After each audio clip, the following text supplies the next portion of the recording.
Professor, é o seguinte, nós gravamos aqui o vídeo 5 vezes, certo?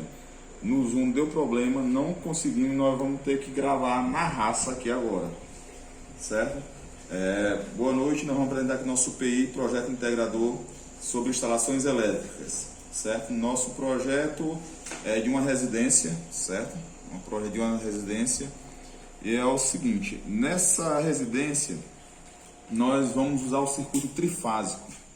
Esse circuito trifásico, o motivo de nós estarmos usando ele é devido à carga demandada, que a gente fez o cálculo, certo? A gente obteve a carga demandada de 26.372 VA, certo?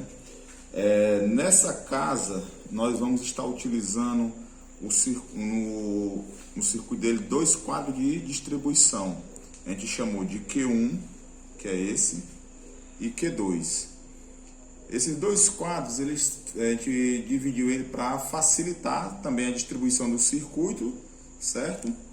E nós dividimos, no caso, a casa em duas partes. No caso, essa parte que está com a fiação verde seria, no caso, o quadro 2. E essa branca aqui é o quadro 1, certo?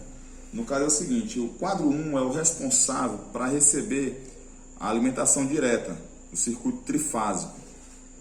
E o quadro 2 é o quadro secundário, que vai receber a outra parte da carga que vai ser distribuída devido aos outros cômodos. O quadro 1 ele está sendo alimentado através da fiação de 16 milímetros, a bitola dele. E já o quadro 2 vai ser alimentado através de uma bitola de 10 milímetros. Tanto os 2 quadros estão montados com disjuntores DPS e DR. A função do DR ele é utilizado em circuitos terminais de TUI e TUG. Ele tem como uma finalidade de disparar em caso de fuga de corrente, certo? Eles são disparados através da fuga de corrente. O limite dele é até de 10 mA. Quando ele chega a esse limite, ele dispara, evitando assim acidentes, evitando que a pessoa pegue um choque, uma descarga, certo? E os DPS, no caso, também está em todos os quadros, certo? O Escobar vai falar um pouco mais sobre ele, o Luan vai falar um pouco mais sobre ele. E, no caso, todos os circuitos da residência, toda a fiação utilizada nela, a gente usou o fio de cobre com o isolamento de PVC, certo? Bom, vou falar agora sobre um pouco do nosso DPS. O DPS ele tem a função de identificar sobretensões na instalação e também ele vai fazer com que essa sobretensão seja locomovida para o aterramento. Como podemos ver na imagem aí, o nosso DPS ele possui uma tensão operacional contínua de 275 volts. Nós encontramos essa tensão conforme a tabela 49 da NBR 5410, no qual ela leva tanto em consideração o tipo de aterramento do circuito e também leva em consideração o tipo de ligações do DPS. No caso, o nosso tipo de aterramento vai ser o mais comum, que vai ser o tipo TNS. E o nosso tipo as ligações do nosso DPS se darão tanto por fase e pela proteção. Conforme a tabela 49, como disse anteriormente, ela vai multiplicar a tensão, no nosso caso é entre fase 220 e 380, vai multiplicar a tensão entre fase e proteção por 1,1 e encontraremos o valor de 242.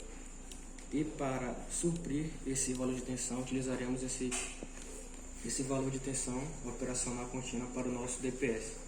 O nosso DPS ele tem a categoria 3, no qual ele diz respeito à instalação de DPS, tanto em quadro de distribuição e quadros terminais.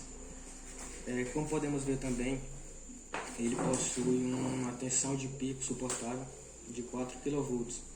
E segundo a tabela 41, ela foi utilizada para encontrar esse valor, no qual ela leva em consideração duas grandezas, tanto a categoria, que no caso nosso é 3, como também é o sistema nosso trifásico, olhando a tabela e conferindo esses valores, essas grandezas, poderemos chegar a esse valor de 4 kV. E como nosso sistema é trifásico, e ele também é, como vamos dizer, como o nosso sistema é trifásico e ele é trifásico e também não possui SPDA e a sua tensão, então a sua corrente nominal será de 50 kA. Bom, já falando sobre os circuitos terminais dentro do nosso projeto, a norma NBR 5410 ela especifica que uma instalação elétrica ela deve ser dividida em vários circuitos terminais, como estamos vendo no nosso quadro nosso diagrama unifilar. Onde cada circuito terminal ele deve possuir uma função específica, né? Uma coisa que a gente não pode fazer é colocar, por exemplo, no único circuito tomadas e iluminação, porque eles vão estar exercendo duas funções em um único circuito e assim diz respeito às recomendações da norma. Lembrando que cada circuito terminal ele deve ser protegido por um disjuntor termomagnético ou um disjuntor residual, que no caso aqui é o nosso DR. Nós utilizamos o DR de 30 mA, que serve para evitar acidentes com seres humanos ou animais, para que não haja fuga de corrente. Bom, já pegando um circuito terminal aqui, por exemplo, já no nosso projeto, entrando a fundo, o do chuveiro,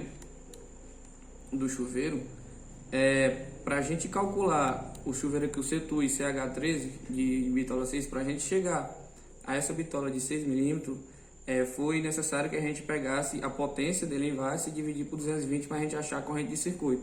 E depois pegar essa corrente de circuito e dividir pelos fatores de temperatura e agrupamento para a gente achar a corrente de projeto. A partir desses cálculos é que a gente ia calcular a secção dos condutores através dos métodos da ampacidade e da queda de tensão. Aqui o que foi interessante que a gente achou aqui foi quando a gente foi calcular os disjuntores, a corrente de projeto ela deu maior do que a corrente que o disjuntor suportava. Então no caso a gente teve que aumentar a bitola para poder o disjuntor, por questão de segurança, para o disjuntor suportar o nosso circuito. Bom, outra coisa também que é importante salientar que no nosso circuito terminal, a gente usou o método de instalação B1, a gente usou dois métodos de instalação B1, um de número 7, o B1 de número 7, que é embutido em alvenaria, e um de número de instalação 33, B1 33, que é embutido no piso, conforme está na nossa legenda aqui embaixo, embutido no piso. Boa noite, professor. Meu nome é Paulo, sabe? E eu vou falar um pouco sobre os disjuntores. Eu vou falar da forma como a gente dimensionou todos os disjuntores, mas primeiramente eu vou falar como a gente colocou aqui no projeto. Aqui no projeto a gente utilizou aqui no nosso projeto o disjuntor termomagnético e também o DR. A gente poderia ter colocado um DDR, mas a gente optou por colocar o disjuntor termomagnético e o DR porque é algo que a gente está mais associado aqui onde a gente vive e também é algo que é mais fácil de ser comercializado por aqui. Aí a gente preferiu optar por essa forma de utilizar. E no dimensionamento dos disjuntores, a gente tem 5 critérios. 5 critérios para um disjuntor de distribuição, mas para um disjuntor terminal apenas 4 critérios. E eu vou escolher aqui um disjuntor aqui e deixa eu ver, bota bem no CETUG 6. Pronto, CETUG 6. CETUG 6 tá bom, beleza. O disjuntor do CETUG 6 que a gente utilizou, ele é de 15 amperes. E o primeiro critério que a gente utilizou foi a corrente de projeto corrigida, a gente teve que levar em consideração ela, e a corrente máxima suportada pelo condutor corrigida. E a nossa corrente de projeto corrigida a gente achou no CETUG 6 13,43 amperes. E a corrente máxima suportada pelo condutor corrigida deu um total de 19,488.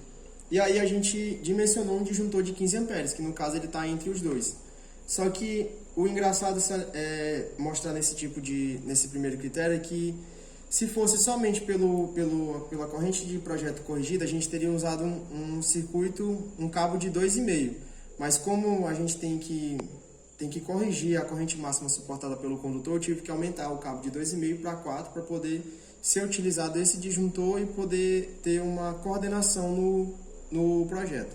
E aí o nosso segundo critério que a gente tem que levar em conta, ele é bem simples, que a gente pega a corrente nominal do disjuntor escolhido, que no caso é 15 amperes, multiplica por 1,45 e tem que ver se essa multiplicação vai dar menor do que a corrente de falta mínima, que no caso a nossa utilizada no projeto foi de 250 amperes de falta mínima e 500 de falta máxima.